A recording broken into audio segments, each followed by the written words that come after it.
Today we're going to take a quick look at 5 things you need to know about the new Rebel 500, one of Honda's most affordable cruiser-styled motorcycles. And first up, we'll start with the meat and potatoes, its engine.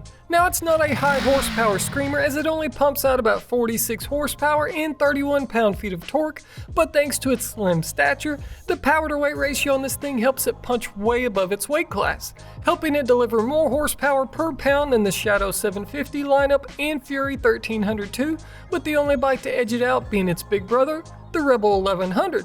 Long story short, this engine paired up with its 6-speed transmission is quick, and thanks to the fact that this engine is used in multiple models around the globe, it's very economical to maintain with recommended oil changes every 8,000 miles, and you get to go 16,000 miles before Honda says to replace the oil filter, and it's the same interval for valve inspections too. Reliability has been stellar for this drivetrain as well, with it being in production now for almost a decade. All of the kinks have been worked out, and this thing is about as bulletproof as they come. And for number 2, we move over to an easy one, but one that's a big deal for a lot of people, as it can make a bike you dream about, a bike you can afford to buy, turn into a bike you can't buy because you can't touch the ground.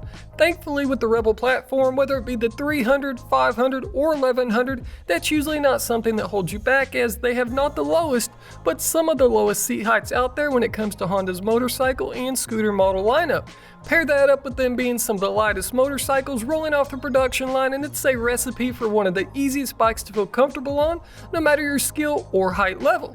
And when it comes to number 3, we've got to talk about how customizable this platform is. With the Rebel 500, your options are endless, as you've got a ton of aftermarket support from around the globe thanks to how popular this bike is. Whether you're a guy that just wants to do simple bolt-on accessories to change its looks or functionality, you've got options, and if you're someone that has skills in fabrication, there are no limits. And if you'd like to learn more about what's possible with building a Rebel, check out my other channel linked below.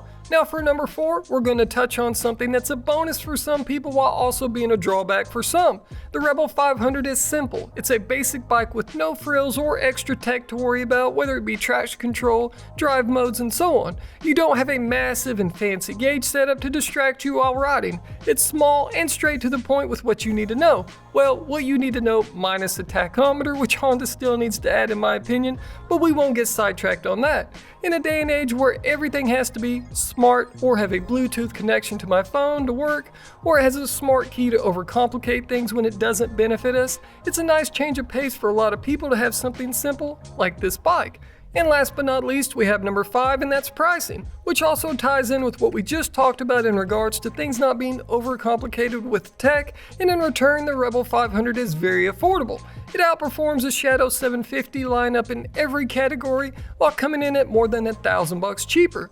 With an MSRP coming in at less than $6,500, you'll have a difficult time finding anything that compete with it when it comes to overall usability, reliability, ease of riding, and just sheer performance, as well as accessories, and the list goes on.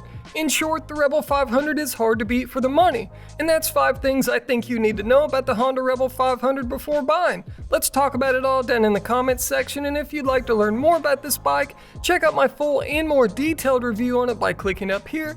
And while you're at it, check out some of my other videos too, so you can learn more about Honda's latest models, from motorcycles to scooters, ATVs, side-by-sides, and everything in between.